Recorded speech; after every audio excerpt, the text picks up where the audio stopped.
আমরা আজকে সংখ্যা পদ্ধতির একটি ম্যাজিক শিখবো। দেখো যে এখানে আমরা লিখেছি দশমিক সংখ্যায় 9 এর পরের সংখ্যাটি কত, বা 7 এর পরের সংখ্যাটি কত অক্টাল সংখ্যায়, বা বাইনারি সংখ্যায় 1 এর পরের সংখ্যাটি কত, এবং এফ এর পরের সংখ্যাটি কত হেক্সাডেসিমাল সংখ্যায়।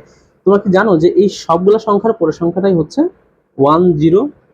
এই 10 কিন্তু এই সবগুলো সংখ্যারই পরের সংখ্যা। কিভাবে দেখো, আমরা জানি দশমিক সংখ্যায় আছে হচ্ছে কি, দশমিক সংখ্যায় 0 থেকে আছে 9 পর্যন্ত, এরপরে কিন্তু কোনো সংখ্যা নেই। এরপরে সংখ্যা লিখতে গেলে আমাদের এই 0 থেকে 9 এর ভিতরে লিখতে হয়। তো কিভাবে লিখতে হয়, তখন লিখতে হয় এই 0 আর 1 দিয়ে, যেমন 1 0।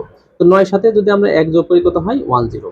এবার দেখো, তার মানে 0 থেকে 9 পর্যন্ত, তারপরে 10 লিখতে গেলে আমাদের এই 0 এবং 1 দিয়ে লিখতে হয়। এরপরে অক্টালে দেখো 7 এর পরের সংখ্যাটা কত। 7 এর পরের সংখ্যাটা আমরা জানি যে অক্টাল সংখ্যা 0 থেকে 7 পর্যন্ত সংখ্যা আছে, অর্থাৎ 0 1 2 3 4 5 6 7। তো এর পরের সংখ্যা লিখতে গেলে আমাদের এর ভিতরে সংখ্যা দিয়ে লিখতে হয়। তার মানে 7 এর পরের সংখ্যাটিও 10। তো এরপরে দেখো বাইনারি সংখ্যা, আমরা জানি বাইনারি সংখ্যার সর্বোচ্চ সংখ্যা হচ্ছে 1। তো এর পরের সংখ্যা কত 10। কিভাবে, আমরা জানি 0 মানে 0, 1 মানে 1, আর এর পরের সংখ্যাটি লিখতে হয় এই দুইটা দিয়ে, তার মানে 1 আর 0 দিয়ে লিখতে হয়। তো এটা হচ্ছে 10। কিভাবে, এই 10 মানে হচ্ছে 2, 0 মানে 0, 1 মানে 1, আর 10 মানে 2। তো এরপরে দেখো এফ, এফ এর পরের সংখ্যাটি কত, আমরা জানি যে এফ এর পরের সংখ্যাটি 10। কিভাবে, আমরা জানি এফ মানে হচ্ছে 15, এটা হচ্ছে হেক্সাডেসিমাল নাম্বার, সর্বোচ্চ নাম্বার।